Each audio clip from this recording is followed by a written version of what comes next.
Hello, my name is Michael O'Keefe, aka The Movie Wizard. If you enjoy this interview and want to hear more top-notch film industry conversations, please press the thumbs up, subscribe to this channel, and hit the bell to stay in the know. Hello, Toby Poser, John Adams, and Zelda Adams. What is your own personal favorite thing about your movie Hellbender? That it's fun. Yeah, I love how we implement fun for the band scenes. Those are my favorite.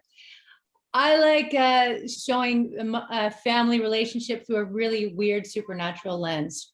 Ooh, okay, interesting. So, were any witches approached for a consultation on this movie? Toby's a witch, basically. She doesn't say it, but if you live in a house with Toby and you see her cooking in the morning, you realize, oh my God, look at that potion. Yeah, she's always sneaking in these weird little ingredients in our food, and we don't say anything about it. We just let her do her thing. I'm not a card-carrying witch, but I dig it. I'm sort of the same mind. Some girls that I've hung out with over the years have told me that they're sort of into witchcraft, and I think my first response was, well, that's weird. But then it's just like a cool vibe. It's like, you know, it's whatever. But have you guys ever met a witch? Yeah.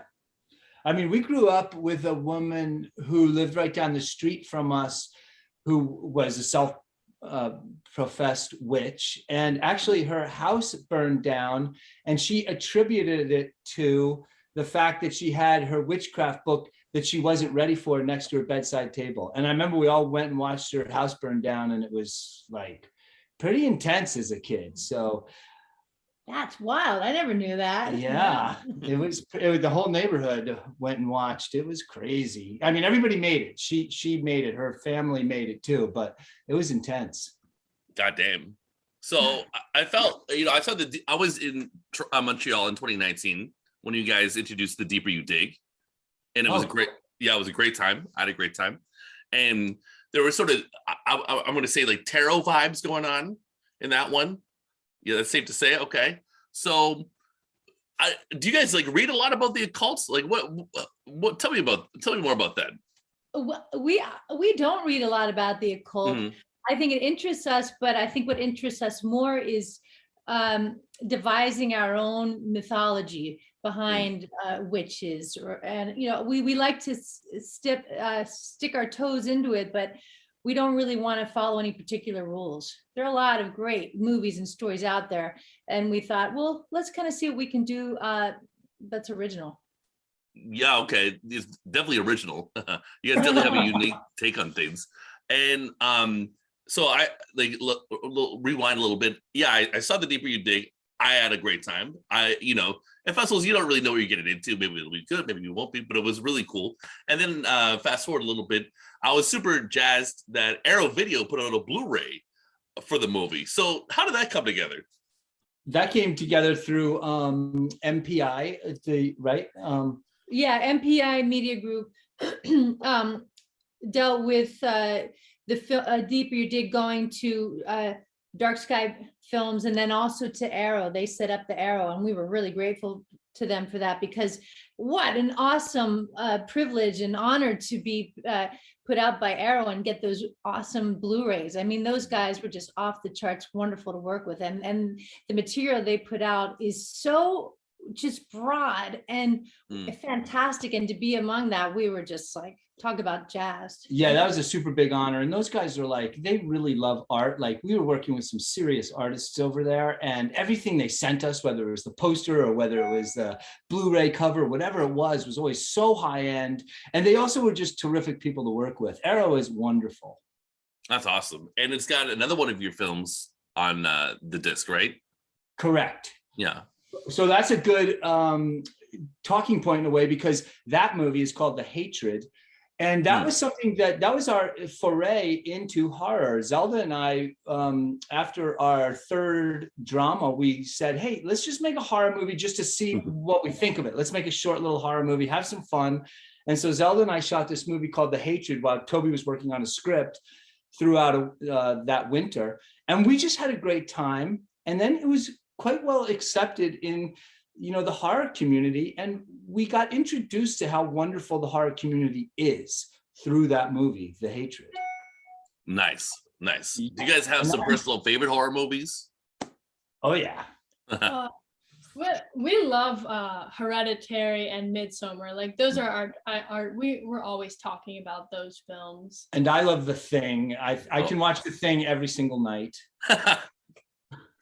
I constantly go back to The Witch. I absolutely love The Witch. You know, going back what we were talking about before. And I also like basket case. Whoa, basket, that's a weird one. Yeah. Do you guys love Mitch Davies and the Fantasia International Film Festival? This is round 2, right? Love is too small of a word. Wow. Fantasia's just been so wonderful to us. They've welcomed us with open arms, and it just means so much to us. Like The first person who saw the film was Mitch. We sent it to Mitch. We made it and we said, well, let's send it to Mitch and he'll tell us what we got here. Yeah, and Fantasia opened the door to us and let us in a room that we had never been in before. And that is a beautiful thing. And they welcomed us in there with open arms, and they changed our lives artistically and, you know, as a family, because art and family don't really get separated with us. Yeah, it's really cool. You guys are, you know, a family. You're the Adams family. I know it's kind of funny to say, but you guys are the Adams family. Like who the hell else does that? I feel like this is a small lane, right? How do you guys share the responsibilities on a movie? We, you know, when someone's not in front of the camera acting, they're on the other side of the camera, directing and shooting. We all come up with ideas, and then we maybe all throw down a little bit of a scene, and then that'll just be a jumping off point. And then we just share all the, you know, we all wear all the hats. And then if we want to do something 3 different ways, we do. And then when we're editing, we see the cream always floats to the top. What serves the story most is what we do. And at this point, after 7 features together, we kind of have this symbiosis that really works for us. That's pretty cool. And the music in the movie is a lot of fun in Hellbender. So tell me about the music creativity side of you guys. How long did it take to make that music? Yeah, thank you. So that's our family band, also called Hellbender, but all the E's are 6s. And we've been making music ever since I was a kid. You know, they brought me up in this, you know, music household. John used to play a bunch of rock gigs in the city, and he's just a fantastic guitarist and music Now you're maker. being nice. I kind of am a mediocre guitarist, but I love playing. You know, I love a distortion pedal. That's cool. Yeah, we just love making music together, and we were like, you know what, we got to put our own music in our films. And yeah, I mean, we had, you know, our band was called Hellbender. We came up with the 6s instead of the E's. We were having so much fun writing songs. And then we were kind of like looking at that title, and we were like, you know what, Hellbender would also be a great movie title. And we had a couple ideas bouncing around, and it was really a great way to put something that we love, music, in with another thing that we love, film. And we didn't want to make a musical, but we kind of wanted to sneak in a lot of our tunes and just have a lot of fun with it. And it was a lot of fun. All right. Yeah. And what genres of music do you guys like to listen to when you're just hanging out? we listen to so much different stuff, but I would say we mostly listen to a lot of rock, like alternative rock or punk rock. Like we've been talking about Denko Jones a lot recently, but then sometimes we'll even listen to like pop artists like Billie Eilish, like, you know what I'm talking about? Yeah, and who's the girl that we just started listening to a ton? Oh, Courtney Barnett. Yeah, Courtney Barnett. I grew up with 80s hardcore. Toby always brings in stuff like Nick Cave and Tom Waits. So like there's a lot of influences going around in our family. We're always bouncing tunes off each other whenever we're in a car ride. I mean, you guys out there should be on a car ride with us because you'll get a whole range of different tunes. I bet, I believe it. Would you guys ever put out an album?